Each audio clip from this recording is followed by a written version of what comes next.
Location Automobile. Pour toutes vos locations de voitures et utilitaires en Guadeloupe, faites appel à RL Location Automobile.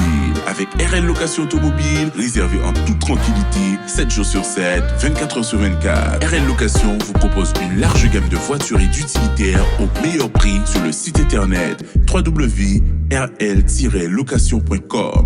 RL Location, c'est aussi l'assistance et la livraison. Pour tout renseignement, contactez-nous au 05 90 106 687. RL Location Automobile, la location en toute simplicité.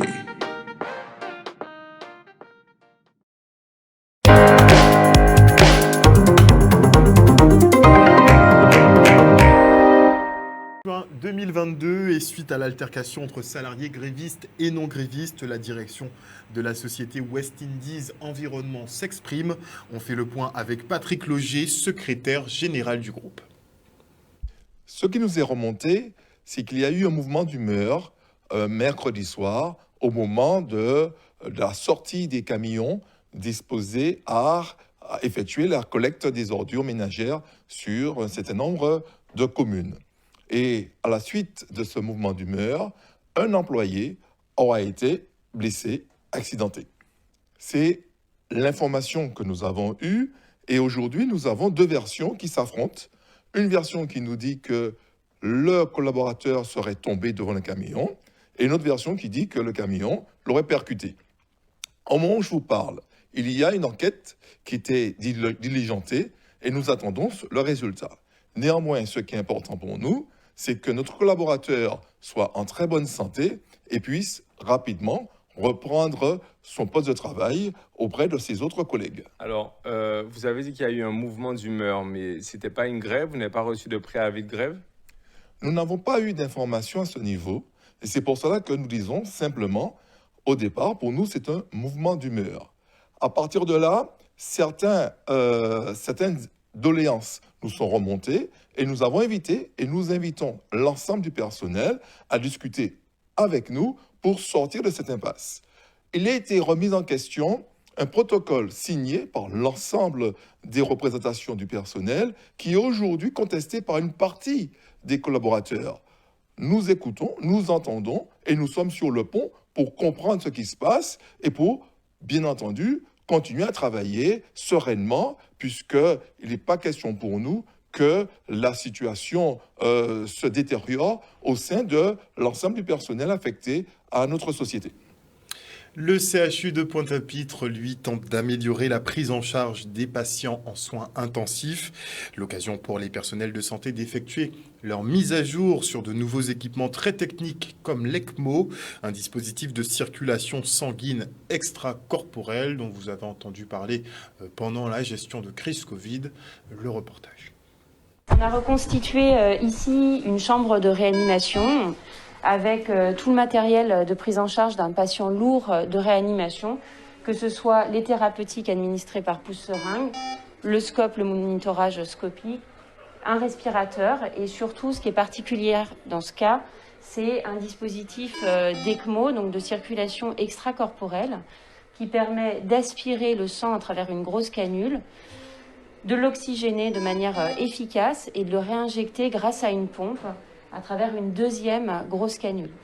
C'est un dispositif qui est très spécifique, qui nécessite une prise en charge qui est très lourde, non seulement médicale, avec une équipe médicale qui a été formée toute l'année via des coopérations avec l'hôpital de la Pitié-Salpêtrière, mais qui nécessite aussi une prise en charge experte de la part du personnel paramédical, en particulier les infirmières et les aides-soignants, pour tout ce qui va être la prise en charge quotidienne au lit du patient, la mobilisation du patient, tous les soins, les toilettes et des choses qui sont fondamentales. Ce travail d'équipe est très important, ça nous permet de collaborer ensemble du début jusqu'à la fin. C'est très important aussi pour nous, les infirmiers, aides-soignants et médecins, pour pouvoir participer ensemble dans la prise en soin des patients sous ECMO, notamment par rapport à l'atelier de simulation sur toilettes sous ECMO.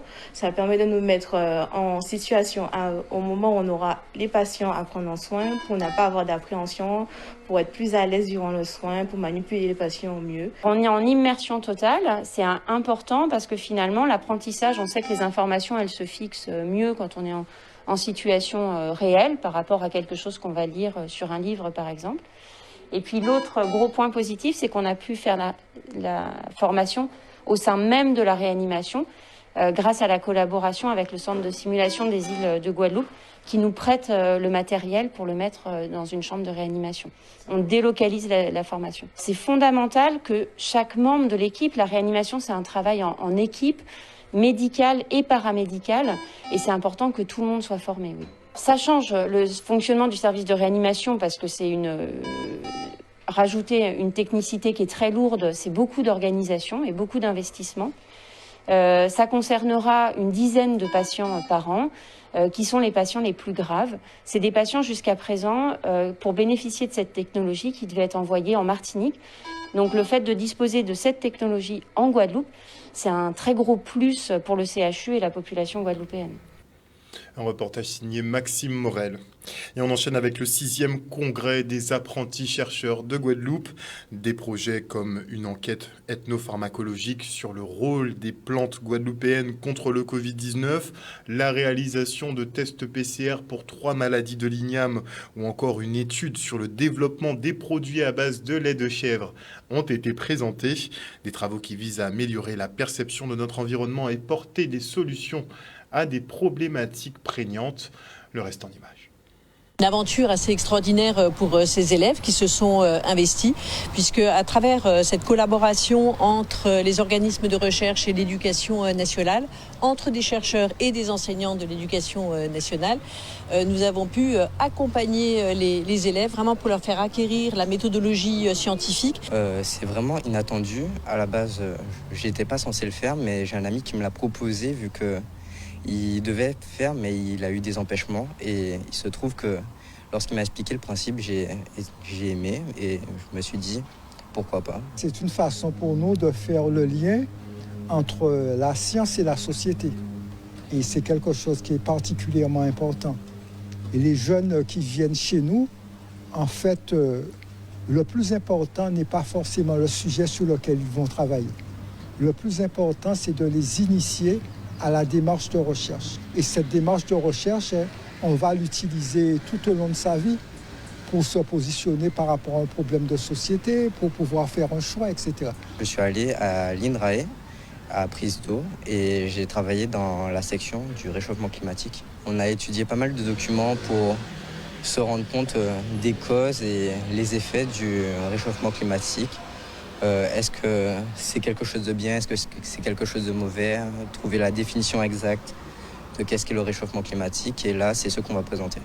On a plusieurs manières d'essayer de former nos jeunes à la science parce qu'on est conscient aussi que c'est un élément essentiel, qu'il faut dépasser simplement les croyances, les rumeurs ou tout ce qui peut se dire pour vraiment se rendre compte que la science c'est quelque chose qui se construit.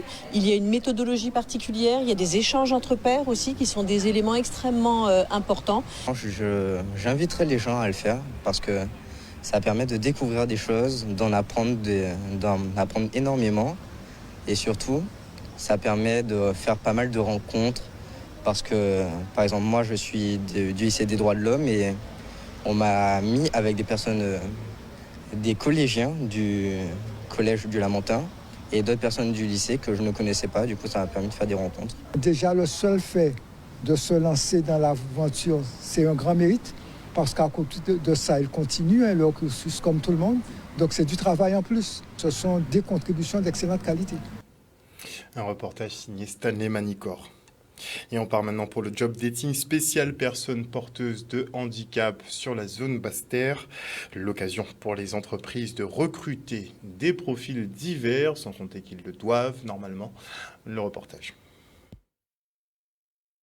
L'objectif de ce job dating organisé par notre partenaire l'ADETS, auquel nous, Pôle emploi, la direction régionale de Pôle emploi, a mis à disposition 2 agences, donc celle de Dotémar le mercredi 8 et aujourd'hui, vendredi 10, à l'agence de Basse-Terre, permet effectivement de mettre en relation des employeurs et des demandeurs d'emploi en recherche d'une alternance. Donc la particularité de ce job dating aujourd'hui, c'est qu'il est dédié exclusivement aux demandeurs d'emploi en situation de handicap. Écoutez, cette matinée à l'Andy Job Dating de Pôle emploi Bastia, c'est très bien passé. EDF Archipel Guadeloupe est vraiment très heureux de participer à cet Andy Job Dating. Recevoir des candidats à nos offres d'alternance, des candidats qui possèdent une reconnaissance de travailleurs handicapés, c'est très important pour EDF parce que pour nous, cette richesse de la diversité, elle est essentielle chez nous à EDF. On recrute des jeunes, des moins jeunes, des seniors, des personnes qui sont en reconversion, réinsertion, des personnes qui possèdent une URQTH. Et cette diversité des candidatures, c'est très important pour faire un bon fonctionnement d'entreprise. Quand il s'agit d'alternance, auprès des personnes en situation de handicap, il n'y a pas de critère d'âge. À partir du moment où vous êtes en âge de travailler, vous pouvez, dans le cas d'une reconversion professionnelle ou d'une réinsertion, bénéficier d'un contrat d'alternance, quel que soit l'âge. Donc il est vrai que nous avons fait un travail de sourcing et de coaching, parce que nous sommes service public de l'emploi, donc Pôle emploi, il y a la mission locale et le Cap emploi. Nous avons travaillé en collaboration pour permettre qu'aujourd'hui, il y ait des demandeurs d'emploi qui correspondent aux besoins de chaque entreprise présente aujourd'hui. Je suis venue, vu que ma conseillère m'a convoquée pour rencontrer le truc d'entreprise pour trouver un emploi. Donc, du coup, vu que je suis en situation de handicap, donc, du coup, c'était juste par rapport aux handicapés. Donc, moi, j'étais plutôt dans la restauration. Mais là, j'ai rencontré pas mal de recruteurs. Donc, du coup, là, je vais me reconvertir dans une formation de pâtisserie. Donc, du coup, là, j'attends pour les appeler et puis voir qu'est-ce que ça va me donner par la suite. Donc, je croise les doigts pour que je sois recrutée dans ce domaine. Et à Morne-à-l'Eau, les jeunes étaient invités à participer au rendez-vous de l'emploi et de la formation. Le reste en images. C'est un plaisir de constater avoir pensé à une manifestation il y a quelques mois et voir la manière dont ça se réalise aujourd'hui, on a tout lieu d'être satisfait. C'est un bon dispositif et qu'on a besoin d'emploi et je veux prendre un maximum d'informations. Comme j'ai un projet de partir, donc il y a pas mal de stands qui répondent à mes appels et donc c'est cool, c'est bien. Pour qu'ils puissent trouver matière à se former, matière à être embauché, matière à signer des contrats en alternance. Morne-à-l'Eau est au centre de tout et surtout au centre de la Grande Terre. Et c'est cette rectification que l'équipe de la municipalité actuelle tente d'opérer. Un peu des deux, un peu plus quand même quelque chose avant de partir, même si j'ai déjà un projet d'accompagnement. Mais pour l'instant, pour ce que j'ai vu, ça va. Ils ont appris que j'étais mornalien et du coup, ils m'ont proposé de parrainer l'événement. J'ai proposé à quelques artistes de venir discuter de leur parcours, aussi bien scolaire, professionnel que artistique. Et du coup, on participe ensemble et bien sûr, on a partagé l'information et tout ça. C'est un représentant de la jeunesse et de la belle jeunesse qu'il y a en Guadeloupe, une jeunesse qui pense, qui réfléchit, qui agit positivement pour le territoire. Il y a pas mal d'artistes qui ont leur parcours, leur histoire et des choses intéressantes à raconter à niveau scolaire et professionnel. Et c'est aussi important dans le sens où peut-être que ça peut faire un peu peur, un peu institutionnel quand on parle recrutement, orientation. Et c'est peut-être intéressant aussi que des artistes participent et puissent attirer un peu le grand public et participer à rendre ça plus fluide, à transmettre comme information, comme message. J'ai fait le point avec un des partenaires ici présent. En 1 heure, il a déjà récolté plus de 20 CV et parmi ces 20 CV, il y a 4 jeunes qui sont sûrs de signer un contrat de travail. On le souhaite en tout cas. Et on se rend maintenant au Green Stella Pointe-à-Pitre où la créatrice Charlène Mounien, dite Cachou, a présenté sa nouvelle collection de vêtements de plage de luxe. Un show mode singulier avec des modèles exposés comme des œuvres d'art sur des mannequins vivants. Un concept novateur qui a plu, il faut le dire. Le reportage. Alors aujourd'hui, nous sommes là au Green Hostel pour l'expo mode que j'organise pour ma nouvelle collection couture Love Yourself. Donc c'était vraiment pour mettre en avant la femme de toute ethnie, morphologie et âge différents. Donc en fait, elles sont présentées, vous allez le voir, comme des œuvres d'art en fait. Donc du coup, ce seront les invités qui vont évoluer autour d'elles. Donc ce n'est pas un défilé, c'est vraiment une expo mode. Alors pour moi, c'est un nouveau concept, j'avais jamais vu. J'ai voulu oser pour pouvoir faire partie des femmes de ce nouveau concept, de faire partie des modèles. Et pour moi, c'est quelque chose de nouveau et je pense que les clients, les personnes, ils aiment ça en fait. Quand je suis venue pour essayer ma tenue pour aujourd'hui, j'étais en mode waouh, c'est trop beau, j'ai trop hâte. La preuve, j'ai fait mes ongles de la même couleur que ma tenue. Et j'avais hâte et je suis pas déçue pour l'instant. Je me sens totalement comme une œuvre d'art et j'aime ça. On me regarde, on touche, ils nous demandent de se retourner. Pour moi, franchement, c'est un nouveau monde et moi, je trouve ça super joli, vraiment. À Love Casual est spécialisée dans le balnéaire, donc ce sont des vêtements de plage de luxe qu'on peut porter soit pour aller à la plage ou pour des sorties, des cocktails, mais tout en réadaptant le côté beachwear en mode chic et habillé. Voilà. Alors la particularité, c'est que, il n'y a pas vraiment de partie. C'est vraiment pour mettre en avant sur un seul et même vêtement différentes morphologies.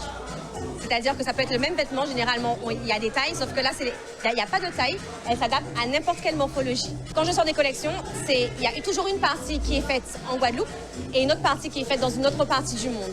En l'occurrence, celle-ci, la moitié de la collection a été dessinée et fabriquée à Bali. C'est un honneur d'être ici aujourd'hui et étant moi-même styliste, je trouve que c'est super intéressant ce qu'elle fait. Et elle nous a également dit tout à l'heure qu'elle faisait ses créations, une partie ici en Guadeloupe et une partie à Bali en Inde. Et je trouve qu'on retrouve un peu l'esprit de tous ces pays, voilà, de toutes ces cultures. C'est très riche. Je trouve ça très intéressant de voir les mannequins mobiles. Du coup, on peut voir la qualité du produit, les finitions. Et ça change de ce qu'on voit d'habitude pour un défilé où c'est très bref, ça va très vite. Donc je trouve ça très intéressant. Et les modèles qui sont aussi de toutes les morphologies, de tous les âges, je trouve ça super que tout le monde puisse se reconnaître en fait à travers cette marque. Des images signées Vianney Valverde. Et maintenant, on fait un petit retour sur la Coupe des Saintes, une compétition de voile traditionnelle à laquelle les plus jeunes ont pris part. Ça se déroulait à Terre de Haut. Le retour en images.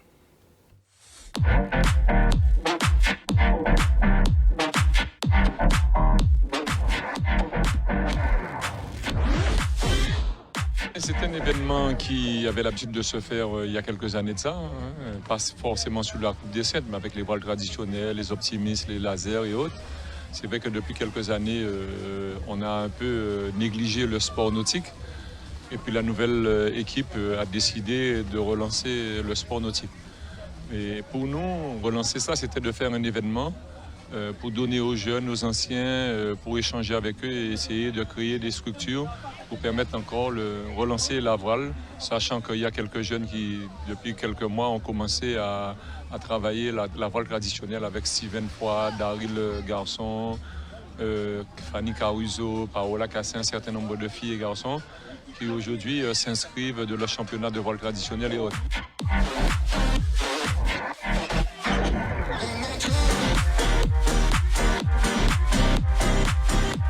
C'est vrai qu'il y a très peu de bateaux voile traditionnels pour diverses raisons.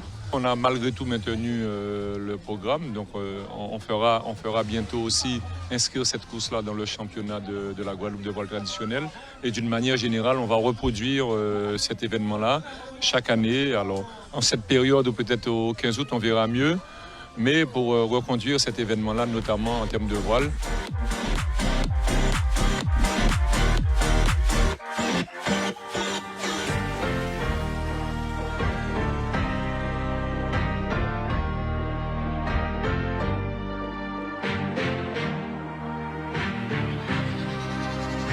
Outremernews.fr, le site de l'actualité Outre-mer, 24 heures sur 24 et 7 jours sur 7. Retrouvez la chaîne Outremer News sur YouTube.